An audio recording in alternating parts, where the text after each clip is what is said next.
انا بس عايز اركز على نقطه صغيره متعلقه بالادوات، يعني او تحويل الكلام الجميل اللي احنا اتكلمناه ده الى ادوات وخطط اللي اشتغل عليها، يعني بحكم ان القاعه تضم يعني قامات كبيره من المثقفين والكتاب وصناع الراي والمؤثرين وما الى ذلك.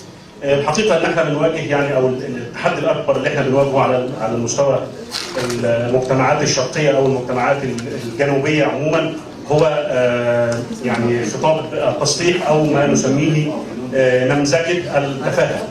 احنا الان بنواجه حتى على مستوى صناعه الاعلام العربي احنا بنصدر نماذج هي اقل من ما يمكن ان نسير عليه او نقدمه. يعني الاستاذ عاطف تكلم تحديدا في هذه النقطه ان احنا زمان كنت بتقدم رساله ما، لكن الان انت مثلا على سبيل المثال بودكاست يقدم ممثل او فنان يعني يحتفي بان هو كان بيهرب من المدرسه على سبيل المثال.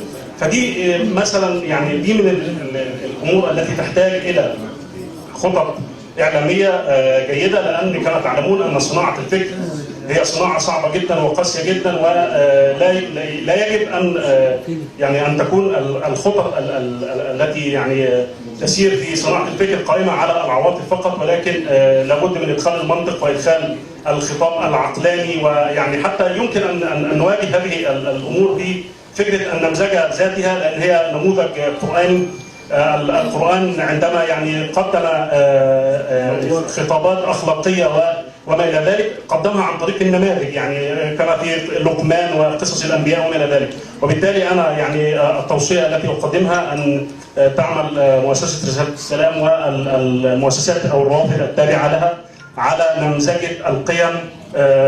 نمذجة القيم التي تدعو لها المؤسسة، ورقمنة هذه القيم من خلال خطاب يعني جديد يستطيع ان يؤثر في هذا الجيل من خلال ادواته اكثر من يعني الخطابات النخبويه الى حد كبير. شكرا.